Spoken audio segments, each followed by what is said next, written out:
Et bonjour à tout le monde, c'est Nicolas, j'espère que vous allez bien pour cette nouvelle vidéo. On va parler d'un sujet extrêmement intéressant et ce sujet-là, en fait, ça paraît rien, c'est les cafés. Les cafés, aller travailler dans les cafés et pouvoir aller en fait se poser dans des cafés qui sont extrêmement sympas. Et où est-ce que l'on peut le faire? En fait, on peut le faire en Asie. Dans toute l'Asie, Asie du Sud-Est, mais Asie du Nord-Est, en fait, tu peux le faire. Et en fait, tu as une énorme différence avec l'Europe, et c'est ce que l'on va parler dans cette vidéo. Alors pourquoi j'ai décidé en fait de faire cette vidéo? En fait, c'est très simple, très simple. Ce qui m'a choqué en fait au tout début, quand j'étais en Europe et que j'ai un petit peu voyagé en Asie, la première chose qui m'a choqué, c'est la qualité des cafés. Qu'est-ce que tu pouvais avoir dans un café? Et en fait, ce qui m'a choqué également, c'est ce que faisaient les gens dans des cafés.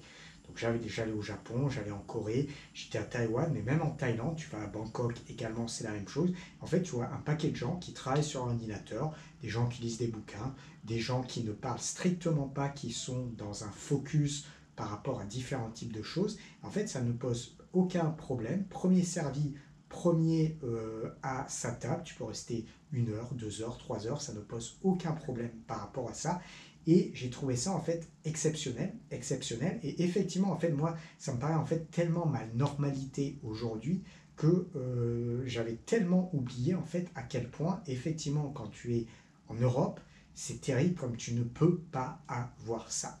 Et je vais t'expliquer pourquoi. En fait, l'autre jour, j'ai vu une vidéo en fait sur des réseaux sociaux d'une personne qui parlait en anglais, qui disait en fait, on est à Paris, ou on est dans une grande ville française, et en fait, on est obligé de payer 5 euros un mini café, et on a l'option, si jamais on ouvre son ordinateur portable, l'option 1 heure, et si c'est 1 heure, après, on s'en va, on n'a pas le choix. Il y a même énormément d'endroits en Europe, Madrid, Dublin, Paris, Berlin, en fait, il y a énormément d'endroits où en fait ils boycottent le travail des ordinateurs portables. Ça veut dire qu'ils te mettent un non au laptop. Donc si tu veux en fait simplement ouvrir un ordinateur portable, en fait, ce n'est plus possible dans énormément de pays d'Europe et notamment d'Europe de l'Ouest. Parce que, bien évidemment, en fait, ça casse un petit peu entre guillemets business. Alors pourquoi je dis entre guillemets business? Parce qu'en fait, on va dire entre guillemets, parce qu'en fait, tu vas te rendre compte que quand tu es en Asie, en fait, ça casse pas du tout le business. Et surtout, en fait, c'est un petit peu de bon sens, c'est un petit peu de logique. Donc effectivement, moi, la première chose qui m'a choqué en fait quand j'étais en Europe de l'Ouest, c'est que quand tu commences à travailler en ligne, en fait, tu n'as aucun café approprié, adapté, si tu veux ouvrir un ordinateur et travailler. C'est impossible. En fait, c'est impossible. C'est la première chose en fait qui me choquait. Je m'en rappelais même plus, mais c'est à quel point c'est impossible. Et pourquoi c'est impossible? Parce qu'en fait, tu as différents types de choses. Premier type de choses, c'est qu'en fait, les gens te regardent bizarrement. En fait, les gens sont dans des cafés pour parler, pour discuter, pour faire tout et n'importe quoi, sauf pour travailler, étudier ou ouvrir un ordinateur portable. Donc ça, c'est la mentalité Europe de l'Ouest. Donc ça, c'est ce qu'il faut savoir. Donc bien évidemment, si tu commences à ouvrir un ordinateur portable, déjà, tu as les regards, tu commences à être mal vu. Je sais ce que c'est. Hein. Moi, j'ai été... en fait, je vais en France une fois par an. Par exemple, je te donne mon exemple de l'année dernière. Voilà, j'étais à dans un endroit où on était quand même sur du Starbucks. Hein, j'ai pas été non plus n'importe où, on était quand même sur du Starbucks. C'est pas forcément très bien passé. J'ai des gens qui m'ont demandé carrément de bouger, carrément de bouger. Je leur ai dit, mais voilà, je suis là, je suis ancré depuis un petit moment. Et en fait, le mec en fait m'a dit concrètement, ah ben, vous êtes là depuis 1 heure, tu es là depuis 1 heure, ah tu as rentabilisé ton café, tu peux bouger. Voilà, c'était quasiment ça. J'exagère un tout petit peu en fait dans le niveau de ce qu'on m'a dit, mais c'était exactement ça. Et ça m'est arrivé plusieurs fois en fait dans ce Starbucks en fait d'avoir des personnes qui vraiment m'importunent dans ce que je faisais avec mon ordinateur portable en France sur le 1 mois où je passe en France par an. Très compliqué, hein. Vraiment très compliqué. Quand tu sais que tu payes 5-6 euros un café, ça fait mal, mais c'est comme ça, c'est comme ça. Donc effectivement, en Asie, ce qui est exceptionnel, en fait, c'est café partout, tu as un choix exceptionnel. Moi, par exemple, en fait, ce que j'adore, c'est les thés frais. Je suis un fan des thés frais. thé frais avec Ice Lemon Tea, Ice Thai Tea, en fait, toutes ces gammes de thé frais, c'est exceptionnel, je les adore. Que ce soit en Thaïlande, que ce soit à Taïwan, que ce soit au Vietnam, il y a des niveaux de thé frais, tu as un choix exceptionnel. J'adore ça, j'adore ça. Et bah, en plus de ça, ça coûte pas cher. Ça veut dire que ça coûte 1, 2 euros. Alors bien évidemment, ça dépend de ce que tu fais, mais ça coûte pas cher. Mais simplement, en fait, pour revenir au fait de pouvoir travailler en ligne, en fait, moi, je te donne un exemple, j'ai jamais eu dans n'importe quel café, ça fait 5, 6 ans que je suis en Asie, jamais une personne qui m'a dit ah, va falloir que tu bouges, ou oh, va falloir que tu recommandes, ou oh, quelque chose comme ça. Ça ne m'est jamais arrivé en 5, 6 ans d'Asie. Et en fait, c'est de la normalité. Mais même, je te prends l'exemple du Japon. Parce que là, quand je prends l'exemple en fait, de l'Europe de l'Ouest, ils te disent en fait, voilà, au bout d'une heure, en fait, il faut que tu bouges, parce que tu n'es plus le bienvenu, tu as intérêt à bouger parce qu'on va potentiellement avoir d'autres clients. Effectivement, potentiellement, ça peut faire plus d'argent. C'est bizarre, tu vas au Japon, en fait, ils n'ont pas ce problème-là de faire plus d'argent. Ça veut dire qu'en fait, tu as des gens qui étudient, des gens qui lisent, des gens qui prennent une place à un moment donné, premier servi, premier à être là. Et jamais, jamais j'ai vu au Japon des gens qui se sont fait bouger. Et pourtant, au Japon, tous les cafés sont blindés de chez blindés. Tu prends un Starbucks au Japon et d'autres chaînes de café, c'est blindé de chez blindé. Sauf que c'est premier servi, premier qui reste. Donc, tu es servi, tu es là, tu as envie de rester 1 heure, 2 heures, 3 heures, tu as payé ta consommation, tu restes, personne ne va te dire de bouger. Et personne ne va te dire, tu peux rester 30 minutes, personne ne va te dire, tu peux rester 1 heure, et c'est comme ça. Alors, peut-être qu'effectivement, s'ils bougeaient les mecs au bout d'1 heure, il ferait peut-être plus de chiffre d'affaires. Mais ça ne se passe pas comme ça, en fait, c'est respect du client. Donc, respect du client, c'est, voilà, le mec, il a payé, s'il veut rester 30 minutes, 1 heure, 2 heures, ça se passe bien. Alors après, bien évidemment, il y a une logique des choses. Ma logique des choses, c'est bien évidemment, il ne faut pas être idiot. Bien évidemment, je ne vais pas me poser dans un endroit pendant 8 heures avec une consommation. Bien évidemment, ça, c'est stupide. C'est pas raisonnable. Donc moi, dès que je prends une consommation dans un café, en fait, dès que je travaille dans un café, c'est 1 heure, 1 heure et demie, 2 heures. En fait, c'est mes créneaux, 1 heure, 1 heure et demie, 2 heures. Voilà, je ne reste jamais plus, c'est 1 heure, 1 heure et demie, 2 heures. Voilà, c'est une logique. Voilà, une logique où tu te dis, en fait, tu peux travailler, mais en même temps, tu ne vas pas non plus abuser de la place, ce qui est un petit peu de logique. Voilà, tu as aussi un domaine de la logique derrière. Donc, tu as cette logique-là. Puis tu as une logique aussi, c'est effectivement, bien évidemment, si tu prends un endroit avec un ordinateur portable, je sais pas moi, tu as un endroit, c'est extrêmement.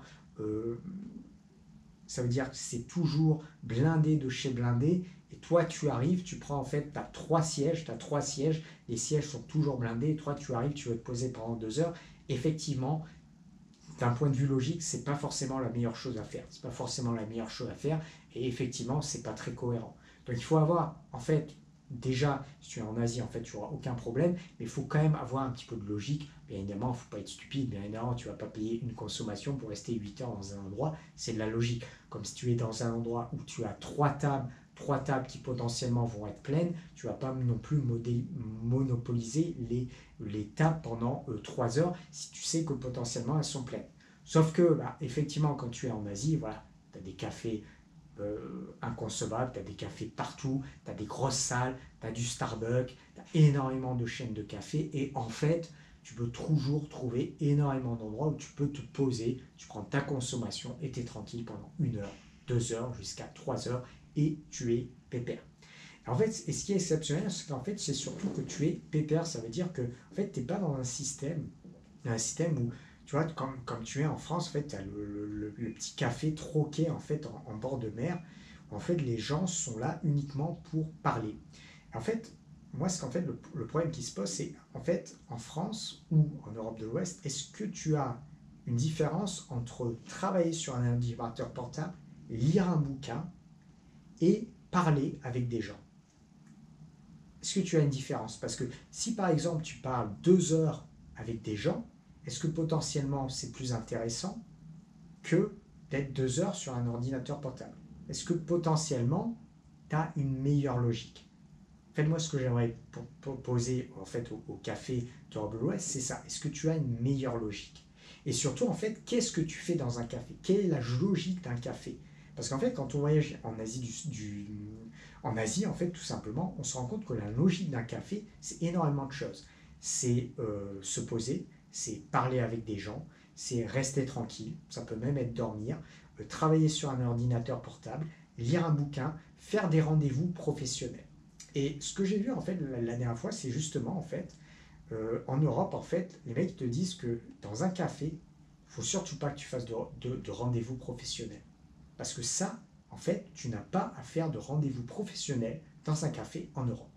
Et moi, j'ai donné mon exemple en fait de Taïwan, et ça marche en fait dans plein d'endroits, même au Japon, il faut comme ça. En fait, les cafés sont des endroits adéquats pour faire des rendez-vous professionnels. C'est-à-dire que les gens, par exemple, veulent se retrouver, préparer un projet, proposer un projet. Ça fonctionne très très bien en Asie, c'est comme ça que ça fonctionne. Et ils ont même des fois dans certains nombres de cafés en fait des salles simplement pour justement une structure business. Une structure business. Et moi par exemple quand j'étais à Taïwan, quand je reviendrai à Taïwan, en fait ça fonctionne comme ça. C'est-à-dire que tu as énormément de cafés et énormément de cafés, en fait, les gens se retrouvent pour faire du business. Donc tu as des hommes qui, euh, voilà, qui font du... euh, how to explain, how to explain. Je mixe avec l'anglais, qui ont des bons niveaux de vie, en fait, qui font des projets, voilà, des projets de différents types pour des sociétés, tout simplement. Et en fait, ils se rencontrent dans des cafés, et dans des cafés, ils parlent du projet. Donc, ils ouvrent leur ordinateur portable, ils vont échanger sur le projet. J'ai même vu à l'heure, en fait, des choses où même les gens se regroupaient dans une salle pour carrément travailler sur un projet global. On a 10 personnes. En fait, on est même sur un système en fait, de formation. J'ai même vu de la formation dans des cafés à Taïwan, des chaînes de café, même Starbucks, où les gens se réunissent, tu as un projet de formation. Donc, ça veut dire que tu as un tuteur, tu as un projet de formation, et ça se passe comme ça.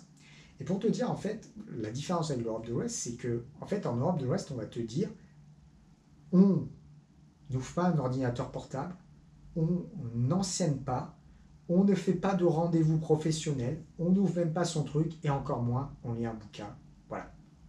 Et on te dit, en fait, un café c'est quoi? C'est juste t'es là, tu bois ton café, tu t'en vas, ou juste t'es là, tu bois ton café, tu discutes, puisque ce qu'on aime faire en Europe de l'Ouest, c'est discuter, de tout et de rien, voilà, et puis après tu t'en vas. Voilà, c'est deux seules choses qu'on peut faire en fait en Europe de l'Ouest correctement dans un café. Donc, tu prends ton café, tu t'en vas, tu prends ton café, tu discutes et tu t'en vas. Voilà ce que c'est. Mais après, en fait, ça me choque pas. En fait, ça me choque pas puisque de toute manière, en fait, les chaînes de café en Europe de l'Ouest, tu n'en as quasiment pas. Et même les quelques chaînes de café, en fait, c'est bien pourri. Voilà, faut dire ce qui est, c'est bien pourri. Donc, va chercher une chaîne de café. Moi, des fois, quand je rentre un mois en France, t'as rien, en fait, t'as rien. J'essaie de chercher, en fait, t'as rien. C'est la misère, misère totale. Quand tu te dis, en fait, l'Asie, c'est le paradis des cafés. Tu as des cafés partout, mais cafés partout avec ambiance exceptionnelle, tu as des petits aménagements, des choses comme ça, tu as tous les prix, c'est exceptionnel, tu peux poser ton PC, tu peux te poser tranquillement, c'est exceptionnel, personne ne vient t'embêter, c'est un paradis, c'est un paradis. Quand je dis paradis des cafés, l'Asie, c'est le paradis des cafés. Asie du Nord-Est, Asie du Sud-Est, en fait toute l'Asie est un paradis des cafés, tu en as pour tous les goûts, c'est un petit paradis.